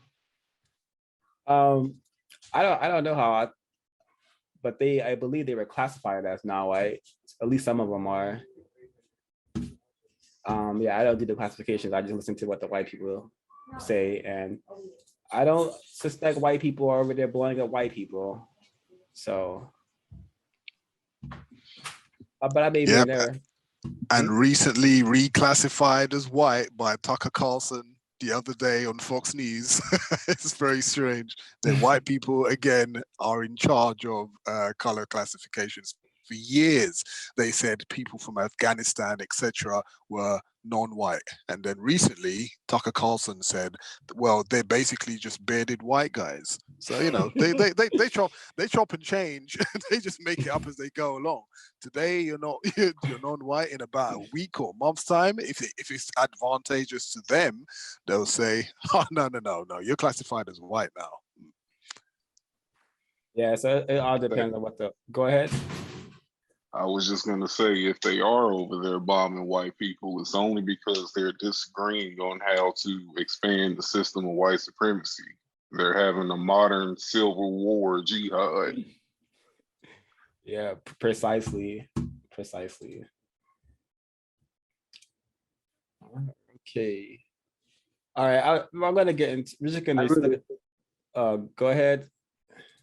I really think it's very, very, very scientific who they classify as white.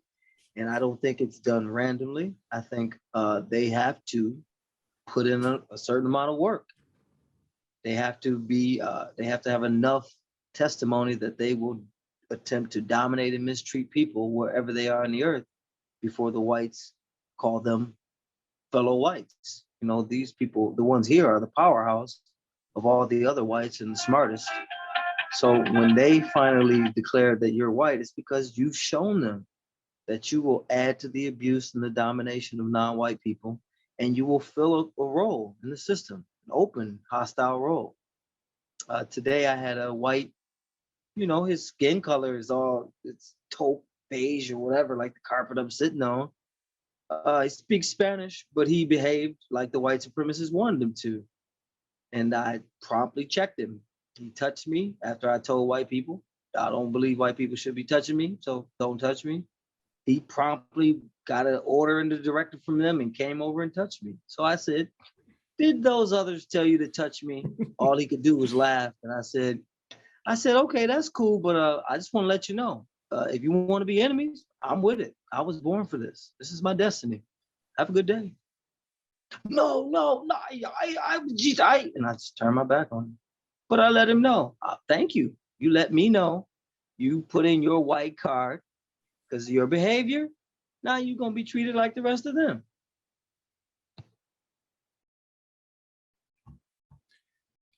Thank you for that, Mr. Evolution and Justice, and everyone else who has chimed in thus far. So we're gonna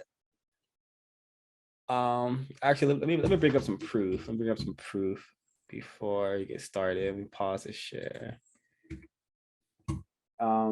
Yeah. What was this general's name? Does anybody remember? Is that Mad Dog? I have no clue. No clue. But I'll put the article in the. If you look up the 5-star General Mad Dog, the General Mad Dog, he has some of the best quotes concerning war. And if victims of racism, white supremacy understand that this is the directive for the most powerful of racists and the ones we meet in these local race soldier scenarios, he gave me a codified way to think of whenever you meet nice white people. He tells the United States soldiers, in every room you go in, be polite, be courteous, but have a plan to murder everyone in the room. This is a 5-star, 4-star or 5-star general. Wow. And those are the mottos he gives to the United States military. And when I heard it, it scared the hell out of me. But then I thought, yeah, hell yeah, that's how I'm supposed to be. We're supposed to, just like they are. We're polite, we're nice, but we will take you away from your things if you continue to practice white supremacy racism. And if anybody's offended by that, I hope you hang up. Okay. Question. Go ahead. Is anyone on here a licensed gun owner? Yes.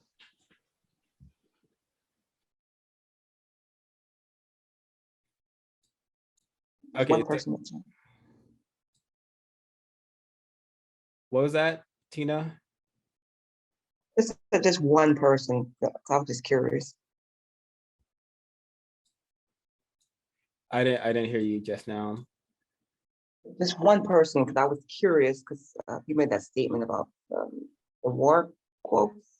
I just wanted to know. Look that dude up. His name is Mad Dog, General Mad Dog. He's got a bunch of great quotes that victims of racism should consider adopting.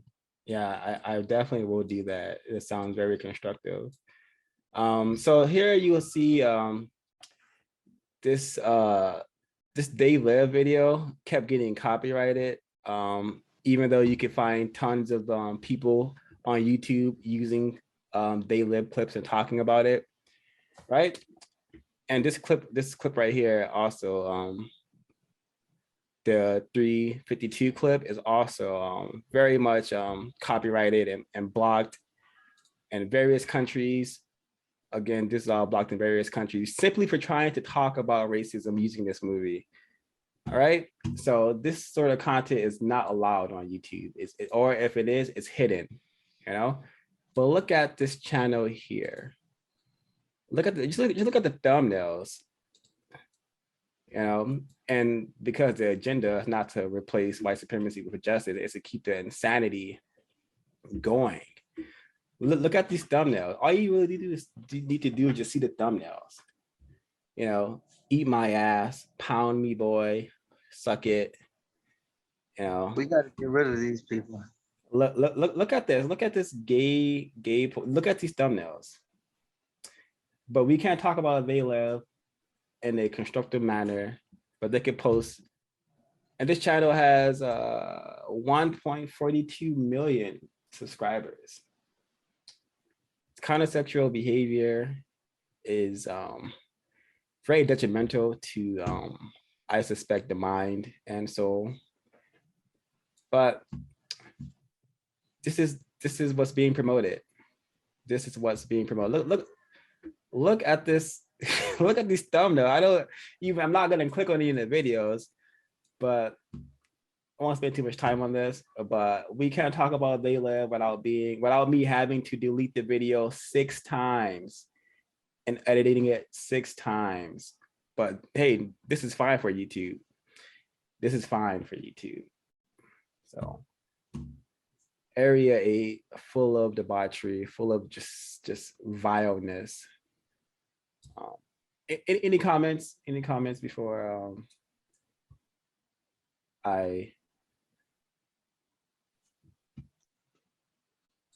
yeah, no worries. But where are we going next? I think this is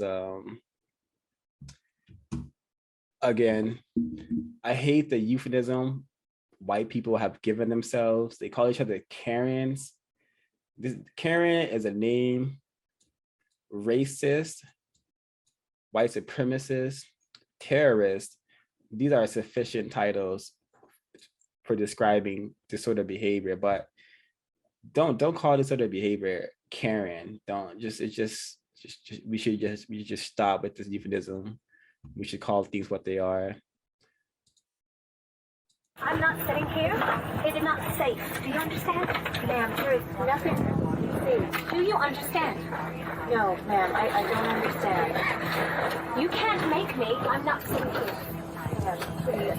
I work hard. I pay for my seat. It's clearly going to put my life in danger. Okay, so you're going to move him.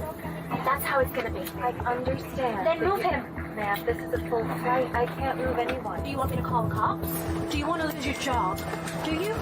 Because right now you're violating my rights as a citizen, as a human being. You're intentionally putting me in danger. I do not wish anyone to be in danger. Thank you, then move him, ma'am. This is a full flight. I can't move him. I don't want to sit there. Do you want me to call the cops? Because I will. I'll call them right now. They can't move people because they don't want to sit next to them. He's violating our rights and our safety. I asked him for his vaccine card, and he doesn't have one because he's not vaccinated. Hey, look, you can't do that. You have to have a mask and be vaccinated. You're not exactly wearing a mask. I'm not wearing a mask because I have asthma. I have a health condition. I have children. I'm fully vaccinated to protect them. You're intentionally putting my health at risk right now. If you wish to be on this flight, I need you to take a seat. Okay, that is the seat you paid for, and it's the only one available. I know the law. You're violating the law right now. You're completely breaking the law. You have to find me another seat. It's not the law to be vaccinated to come on this flight. You can't make me breathe his oxygen because he's not vaccinated. You're not listening to me. If you wish to be on this flight, I need you to take your seat. I'm not sitting there. You're putting my life in danger right now. I cannot be made to breathe his oxygen. That's not fair. This is the seat you paid for. Do you want me to see my children? Yes, are you putting them at risk now? One available. I don't want to sit there. He's not vaccinated. You're intentionally putting my life in danger. Ma'am, we are not putting your life in danger. I'm not going to sit there. Ma'am, can you take your seat, please? No, I'm not sitting there. How many times do I have to say this? Ma'am, I know how challenging air travel is these days, but there will be no discrimination on my aircraft. Well, it's not discrimination. Vaccinated or unvaccinated, we should respect each other. Yes. And as it seems, you have trouble doing that, please exit the aircraft.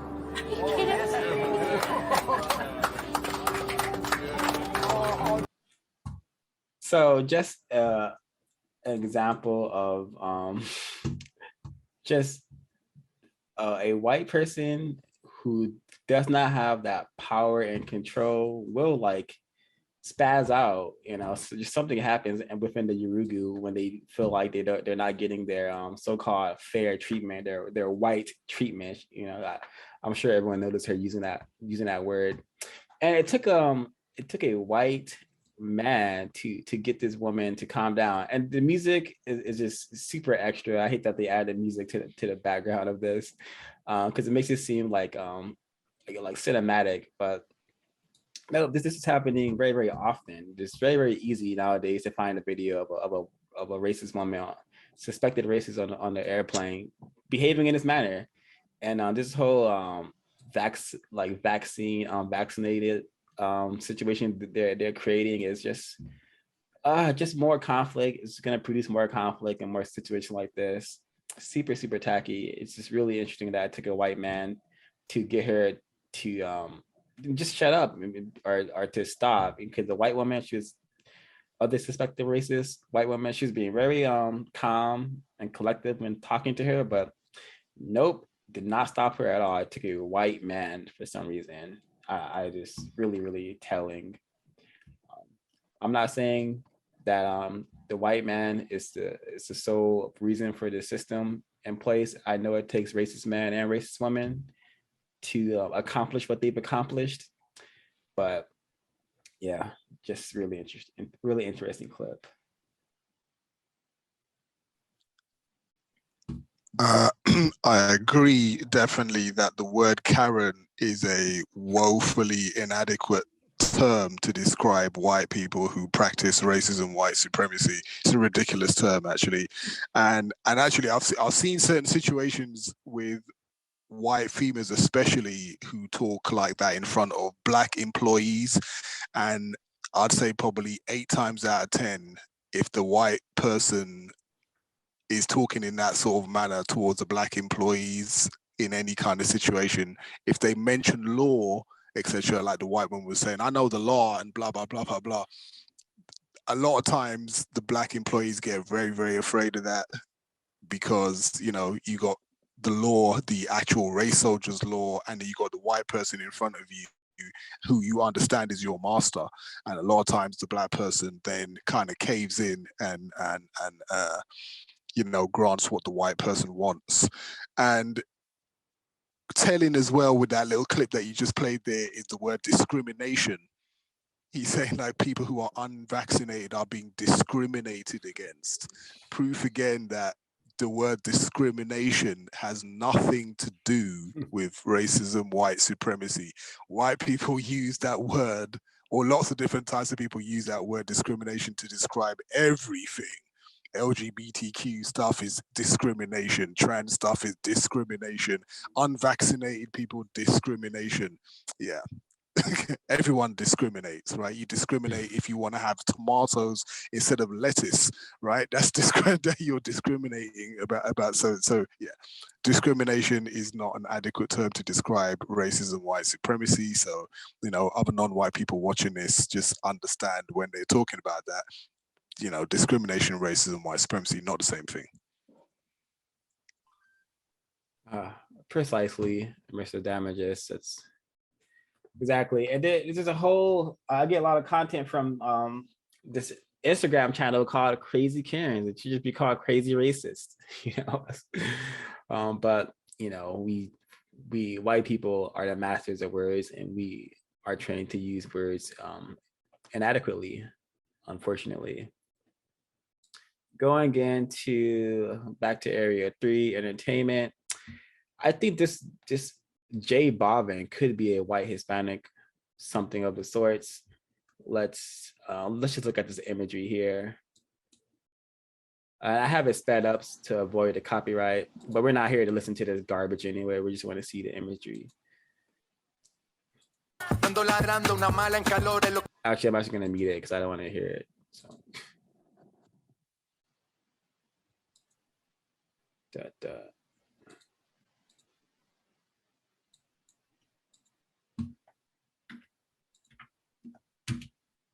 All right, so do we see this here? Do we see this? And he has blonde hair. He has dyed his hair blonde. When you see a person with blonde hair, dyed blonde hair, especially, you should understand that they're attempting to get closer to white people. They're attempting to get that white acceptance. So he's walking to what it looks like non-white Black females, like dogs. He's produced a music video that has various non-white Black people with these cosmetics that make them look like a dog man, a dog creature.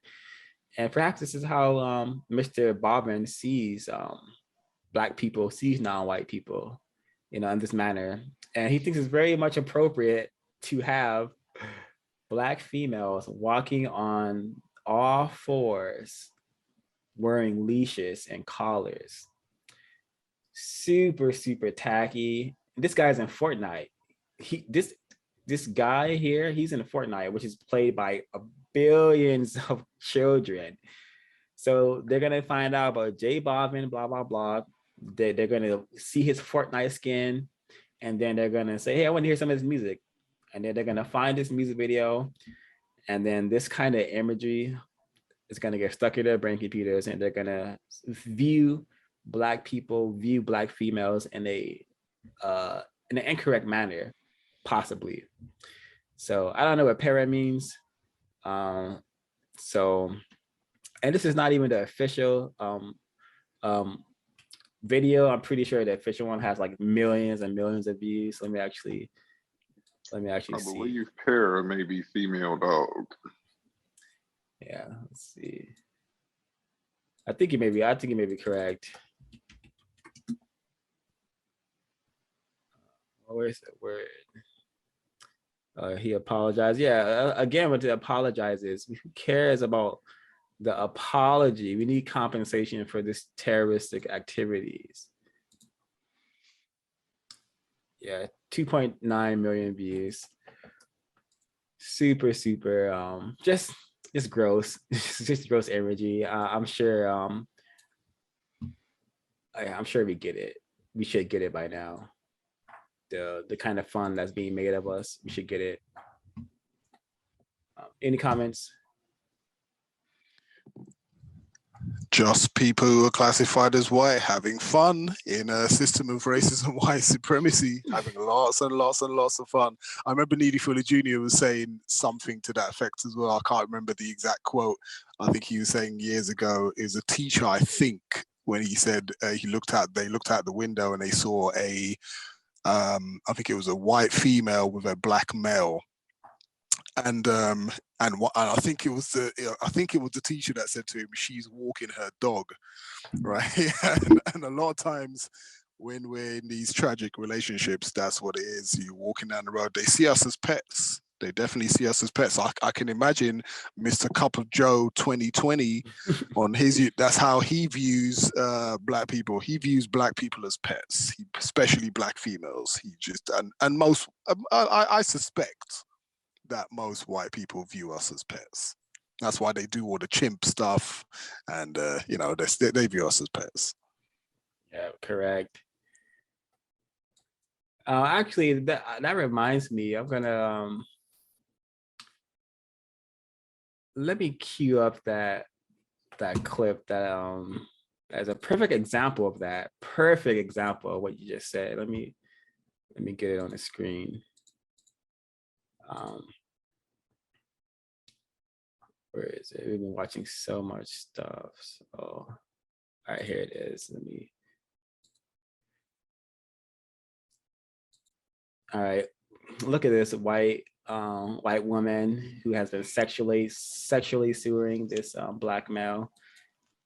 You should check out this video. Wake up! It's time to start gaming! Oh my god! What you doing?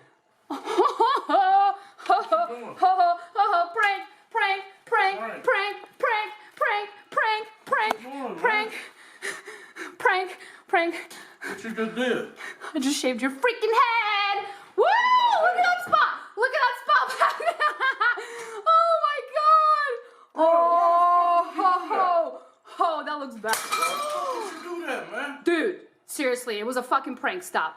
You better stop with that prank shit, bro. Stop. For real though. Cut that camera off. Stop playing with that prank shit, bro. I'm just... For real. What the fuck? Bro, okay. All right.